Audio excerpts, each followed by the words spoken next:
The full story of D.B. Cooper, America's greatest unsolved hijacking. On the evening of the 24th of November, 1971, a mysterious man known as D.B. Cooper, real alias Dan Cooper, boarded a plane in Portland, Oregon, and executed one of the most daring hijackings in aviation history. He demanded $200,000 in ransom, received the money, and then parachuted into the night never to be seen again. For over 50 years, the FBI, amateur sleuths, and conspiracy theorists have tried to uncover his identity and fate. Yet, despite thousands of leads, no solid proof of who he was or what happened to him has ever been found. This is the full story of the only unsolved hijacking in U.S. history. Part 1. The Hijacking. A mysterious passenger boards Flight 305. It was the day before Thanksgiving, and Northwest Orient Airlines Flight 305, a Boeing 727-100, was preparing for a 37-minute flight from Portland, Oregon to Seattle, Washington. Among the 36 passengers was a man in his mid-40s, wearing a dark suit, black tie, white shirt, sunglasses, and a trench coat. He carried a black briefcase and a brown paper bag. At the ticket counter, he used the name Dan Cooper, later misreported by the press as D.B. Cooper. He paid $20 in cash for a one-way ticket. Cooper took seat 18C, ordered a bourbon and soda, and waited until takeoff. "Miss, I have a bomb." Shortly after takeoff at 2:50 p.m., Cooper handed a note to flight attendant Florence Schaffner. Thinking it was just another man flirting with her, she put the note in her pocket without reading it. Cooper leaned toward her and whispered, "Miss, you'd better look at that note. I have a bomb." Startled, Schaffner opened the note, which contained a precise typewritten demand: $200,000 in $20 billion ills. 4 parachutes, 2 main, 2 reserve.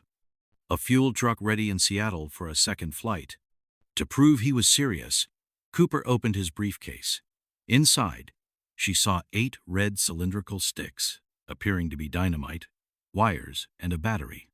Schaffner relayed the hijacking to the pilots, who immediately contacted air traffic control.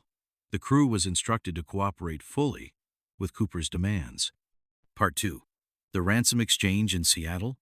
For the next 2 hours, Flight 305 circled Seattle while FBI agents gathered the money and parachutes. Cooper, calm and polite, reassured the passengers that they were simply experiencing a delay. Flight attendant Tina Mucklow noted that he seemed unusually composed for a hijacker. He ordered another bourbon and soda, even offering to pay. Didn't panic or threaten anyone. Knew details about military parachutes and aviation mechanics. Wore dark sunglasses the entire time. At 5:39 p.m., the plane landed in Seattle.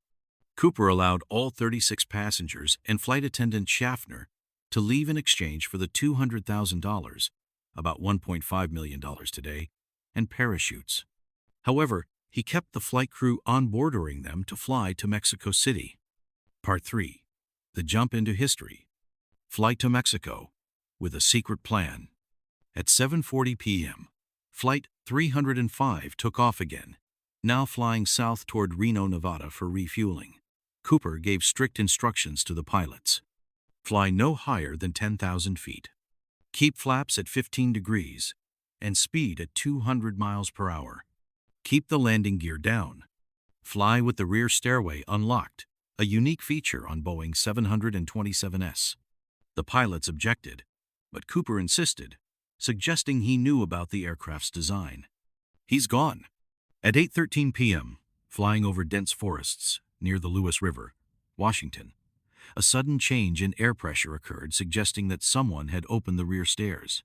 The crew asked over the intercom, "Is everything okay back there?" Cooper did not respond. At 10:15 p.m., the plane landed in Reno. FBI agents immediately stormed the aircraft, but Cooper was gone. He had parachuted into the freezing, stormy night, carrying the $200,000 ransom. One parachute. He left behind a reserve parachute. His briefcase and bomb, never recovered. Part 4. The Investigation and Key Clues. A massive manhunt. The FBI launched one of the largest investigations in U.S. history. Agents searched 150,000 acres of remote wilderness in Washington and Oregon, but no trace of Cooper was found. Recovered evidence. Tie and DNA evidence. 1971, 2007. Cooper left behind a black clip-on tie and tie pin on his seat.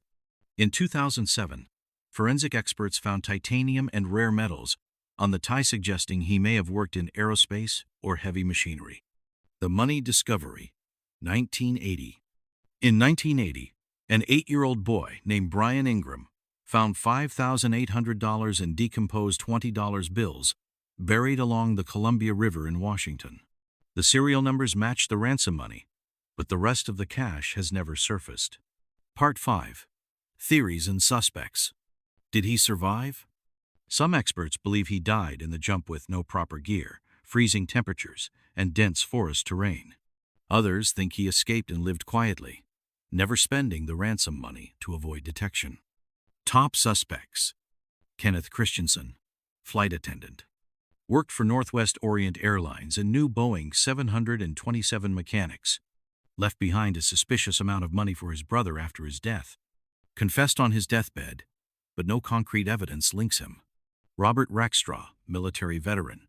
Former paratrooper and ex-convict with aviation experience. Had fake IDs and a coded letter that matched FBI ciphers. Died in 2019, never admitting guilt. Richard McCoy, copycat hijacker. In 1972, he hijacked a plane using an almost identical method, but was caught. However, he looked different from Cooper and lacked his calmness. The case goes cold. FBI closes the case. 2016. After 45 years, the FBI officially closed the investigation in 2016, admitting that, despite thousands of leads, we have no strong suspects. The case remains unsolved. D.B. Cooper's legacy. The case inspired books, movies, television shows, and conspiracy theories. Without a paddle, Loki. An annual D.B. Cooper Festival is held in Ariel, Washington. Many see him as a folk hero, the Robin Hood of hijackers. The ultimate mystery. Who was D.B. Cooper? Was he an ex-military parachutist? A criminal mastermind? Or did he die in the wilderness that night? Over 50 years later, no one knows the truth. But one thing is certain, D.B. Cooper remains the most famous mystery in American history.